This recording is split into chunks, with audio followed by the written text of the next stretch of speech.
Open University. 2017, 365 books. Shelfies, not selfies. Shelfies really were the theme of my visual trails, my data trails this year, because I was very interested in just, buying secondhand books, mostly in Asia, buying European books, and that in itself is quite interesting, that you're looking back, either trying to get the best of Europe or go back to the past of Europe, or reconstruct a kind of mosaic of pleasant memories, or perhaps a kind of corrective to the populism and the kind of uncertainty, the cultural lack of confidence that Europe might show right now. So these are some images that I posted on my Tumblr site of books that I saw during the year. And it just happens to be 365 book images. And I suppose the big image for me from the year, which relates to books, is the centerpiece of Documenta in Kassel, which was called Parthenon of Books. It was a work by Marta Minuchin, an Argentinian artist who's, I think, 74 years old. And she exhibited 5,000 books in kind of polythene pillars in a full-scale replica of the Parthenon at Athens. And it was on the Friedrichsplatz Park, where Nazi sympathizers in the 1930s burnt about 2,000 prohibited books in May 1933. So she was also recreating a work which she'd made in 1983, when she put 25,000 books which had been banned by Argentina's military junta into a square in Buenos Aires. And at the end of the Documenta thing, she gave away the books. And all the books there under plastic wrappings had been banned at some point in Germany, I think.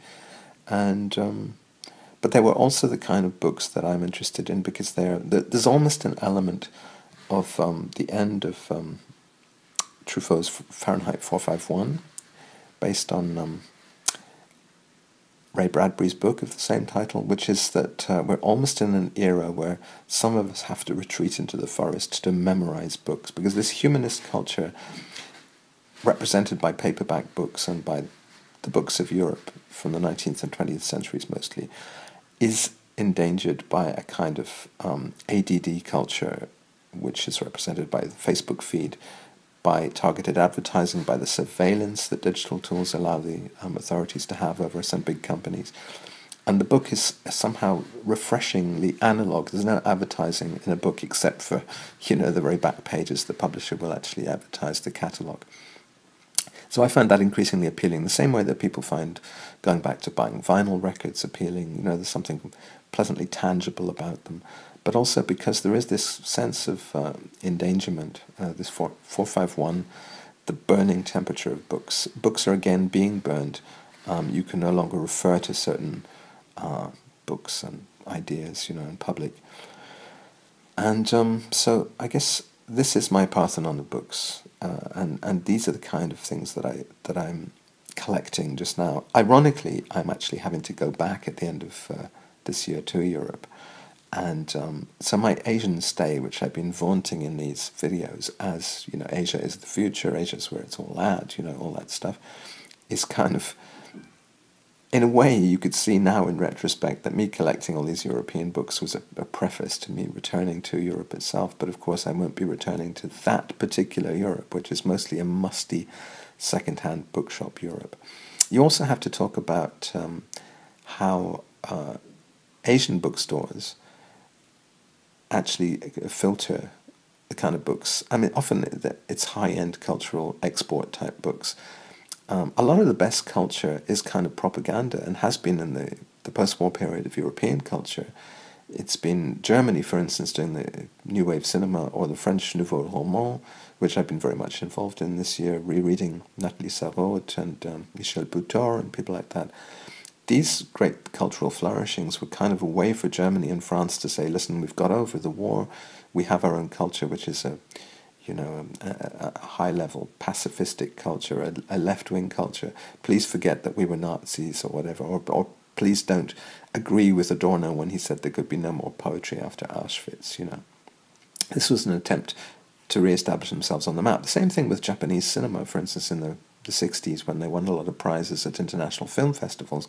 This was the kind of stuff that probably Japanese people were not interested to come and see in the cinemas. This was not, even profit-making cinema. It was simply important for the country to put itself back on the map at that point as a serious country that made serious films. Unfortunately, that's slipped away again in Japan. You don't see those kind of international film circuit, high-level art movies anymore. And maybe we'll never see that kind of culture again. Maybe there will never be avant-garde literature again. Who knows? Or it will certainly never be as mainstream as it was with, for instance, the French Nouveau Roman. The idea of a country having a real stake in reasserting its identity and doing that through art.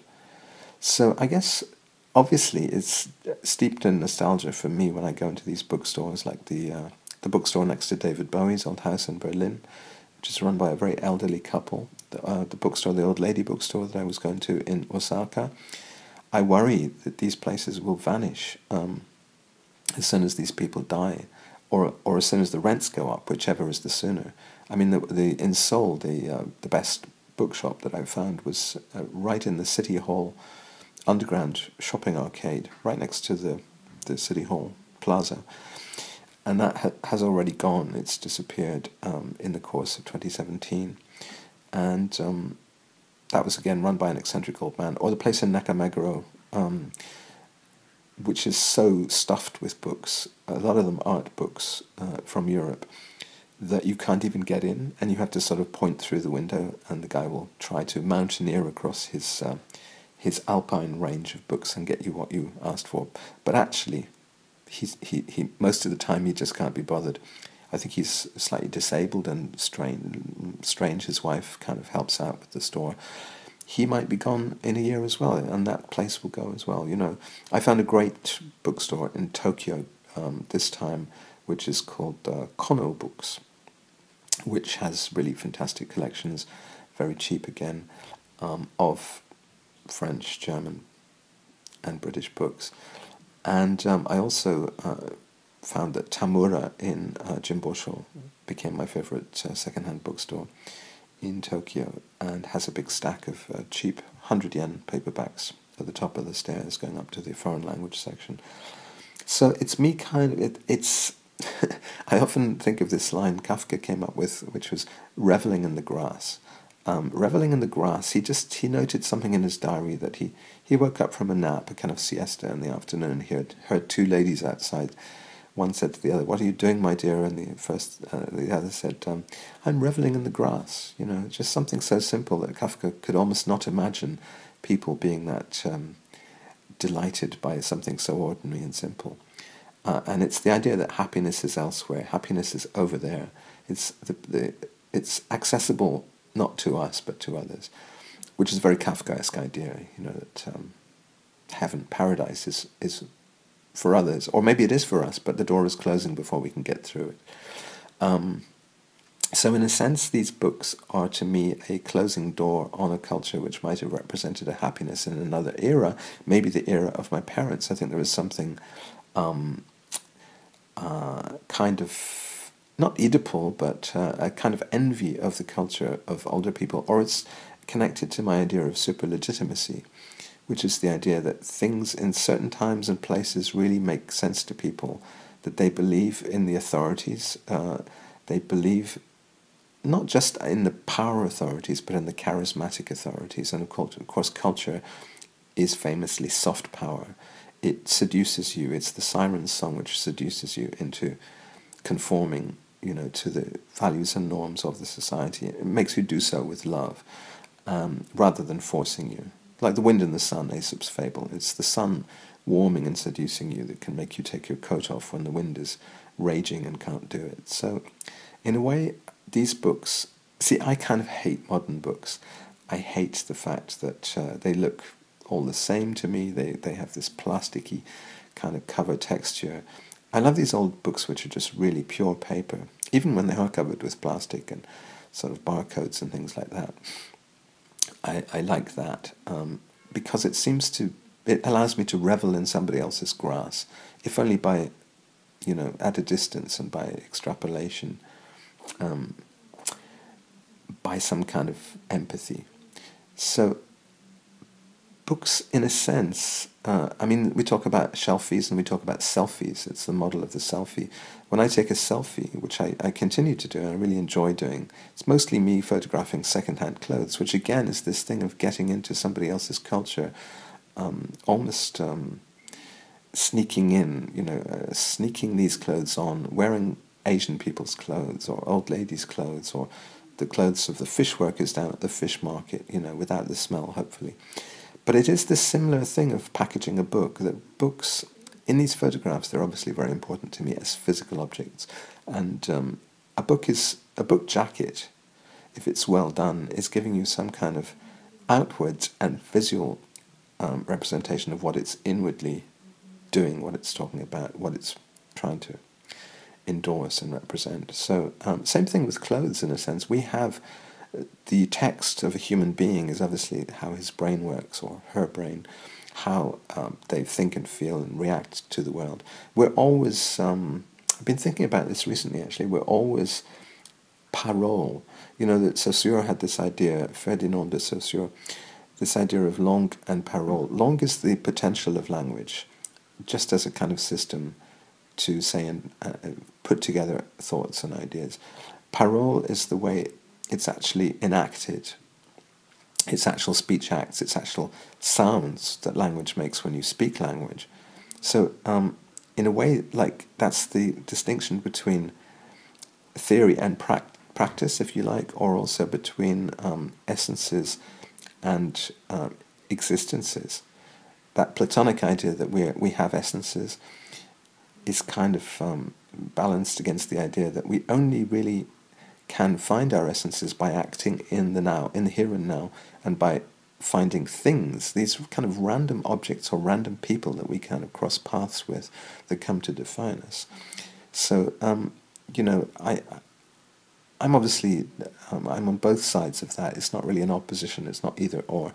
For instance, the idea of Bowie-ness, to be Bowie, I often say we must become the Bowie we wish to see in the world. That implies there's some sort of constant Bowie-ness that you could tap into, but perhaps there isn't. Perhaps there are just individual records and individual acts of that person who's now departed. But that he you talk about creativity, that's another sort of essential thing, an essence. My forthcoming compilation is called Create, and that was kind of the reason I signed to Creation Records, was because I liked that word so much. But creativity, the idea of creativity, is a relatively new word. It's the potential to create. But of course that's meaningless without actual instances of creation, actual, in my case, records that came out on creation, or books or whatever. So you need always to be exercising a facility. It's not good enough just to have the abstract ability to do something.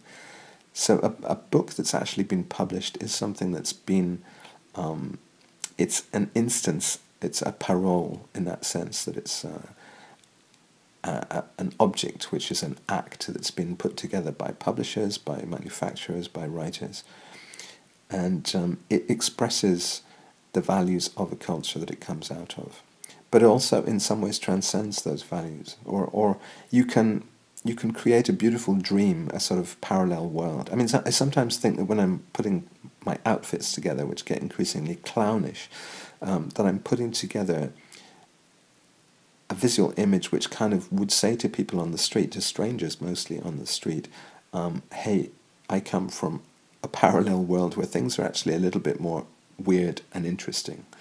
And I want to say that in the face of what I see as a monocultural conformity, where everybody's wearing the same mesh hats and the same sports shoes, the same kind of diluted sportswear, and endorsing implicitly, whether they know it or not, the values of the same American superpower, which is in decline very obviously, and it is no longer, I think, morally or materially able to provide leadership in the world. So I think we desperately need to look weird and different and read and think weird and different at this time when conformity is, and populism, even worse, are threatening us, and when we seem to be burning these works of great individuals, the writers of books.